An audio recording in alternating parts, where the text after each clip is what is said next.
Okay. Hello, everyone. I'm here with Troy Blackwell Jr., who is a Senior Director of PRSA-NY's Big Apple Awards and also Obama White House alum. And first, can you tell me more about what you do? Sure. So a little bit about my career. I focused mostly on political communications, Mm-hmm. primarily worked on campaigns. When I was in the Obama White House, I worked in the Office of Public Engagement. So I did a little bit of speech writing and communications for Valerie Jarrett, who was then President Obama's senior advisor. Since leaving the White House, I've worked on a couple of other campaigns. Most recently, I worked for Senator Kamala Harris, and I just came off Tom Steyer's campaign. And when I'm now working my 9 to 5, I'm heavily involved with PRSA, which you previously mentioned, heavily involved with BPRS, which is also the Black PR Society as well. Mm-hmm. Okay, thank you. And could you tell me a little bit more about your upcoming speaking event at the Museum of Public Relations?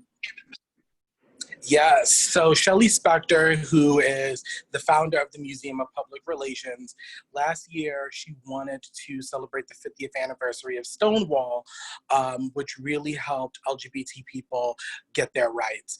And so we had our first ever event at the museum to celebrate the anniversary of Stonewall, the 50th anniversary, and it was really about acknowledging professionals in the PR industry who are part of the LGBTQ community.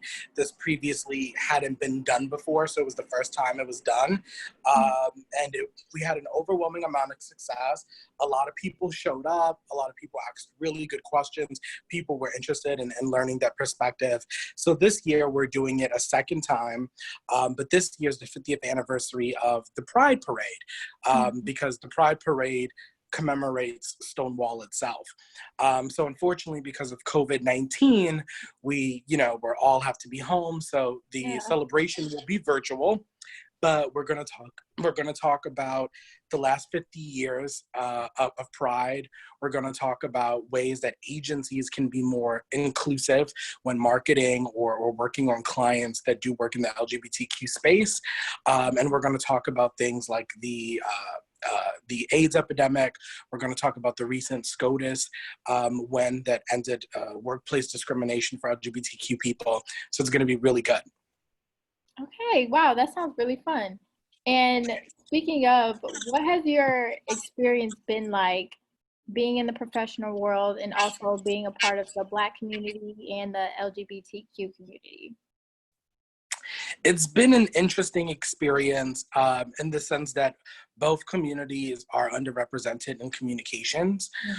So I think one being someone who is Black in the communication space, working in PR, we are severely underrepresented.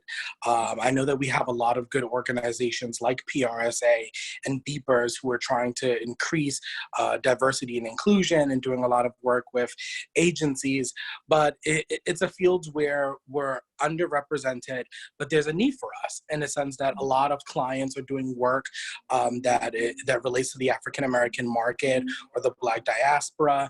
There's a lot of work that's going on with Black businesses and Black celebrities. And so there is a niche market there. And I think a lot of the agencies and publications are noticing that as well.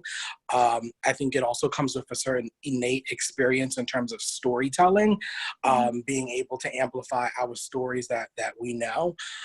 So I think that in itself is an opportunity for us. So I encourage people not to shy away from PR or any other communications fields because we are underrepresented at the moment.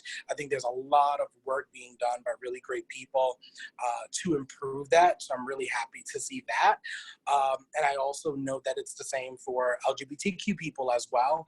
I think up until literally 2 days ago, we didn't have any legislation, federal legislation, that basically said you couldn't be fired for being gay.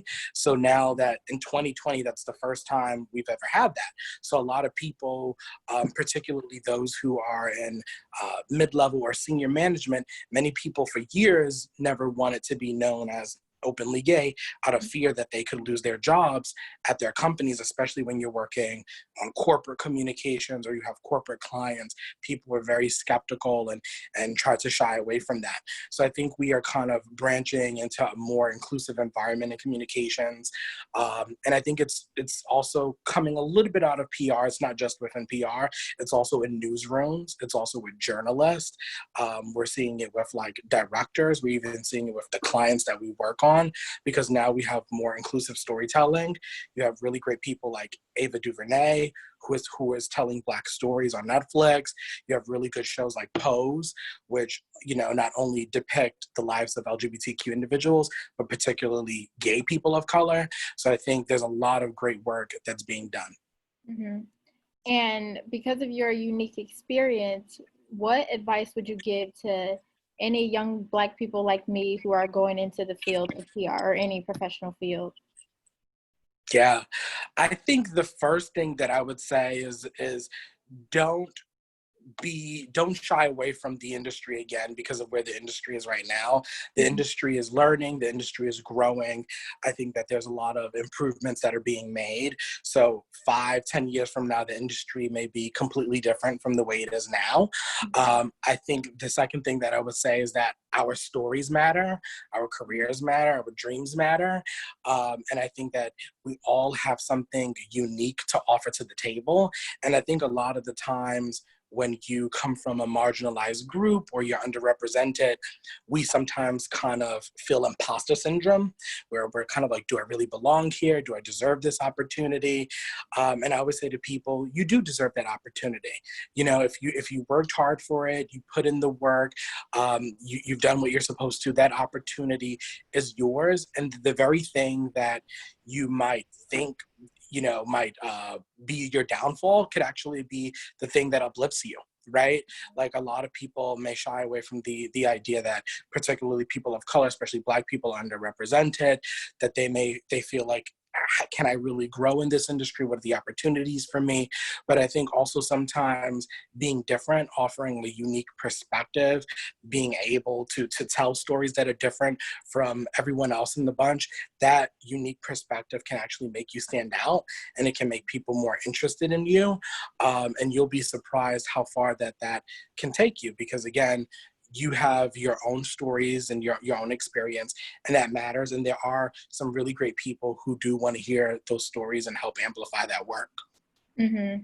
Yeah, you're absolutely right. And for my final question, do you feel like do you have a mentor, and one, do you feel like it's important to have one? Yes, 100%, 200% agree with that. I think it's really important to have a mentor and also to have a mentee. And something that I think that I'm a young professional, I'm going on 30 years old. I've been doing PR for about like 10 years or so, because I started really young. I started right out the gate my freshman year of high school, Oh, wow. doing comms on campaigns. But what I will say is that it's important to have a mentor, because a mentor will help show you the ropes and can show you things that you can learn from. But it's also important that as much as you are learning yourself, that you also pass that knowledge on to someone else who is coming up. So it's really important also to have a mentee. Something that I've also learned over the years, and I'm really glad that someone really great in my life told me this as well, is that mentors don't always have to be somebody who is super senior to you in title or older than you, right? Mentorship takes many, many forms. And so I like to think of mentorship not as vertical, but being horizontal, because sometimes mentors can be your friends. Mentors can be people who are the same age as you. A mentor can even be somebody younger than you, because everybody has different skill sets and what you can learn. So for example, I'm a mentor to someone who was a little bit older than me, who was a little bit interested in more of the digital space and podcasts, right? But this person who was more senior to me had tons of years of experience in traditional comms and broadcast, but really didn't have experience in podcasts or in digital media, and kind of wanted to learn the ropes there, right? So we've cross-mentored each other. That person mentored me on broadcast, and I mentored that person on podcast and digital media. So I say, don't necessarily think of a mentor as having to be somebody older than you. It can, again, it can be a peer, it can be somebody your age. A mentor can even be somebody younger than you. We all have so much to learn from each other. Mm-hmm. Well, that was my last question for you. Thank you so much for taking the time out to speak with me and giving me advice, especially on mentorship. And that's why I'm doing this series, just to get some advice from people who are already in the field and who are like me and who I can look up to. So I thank you so much for that. No, you're very welcome. Keep doing great work. I will. Thank you so much. You're welcome. All right.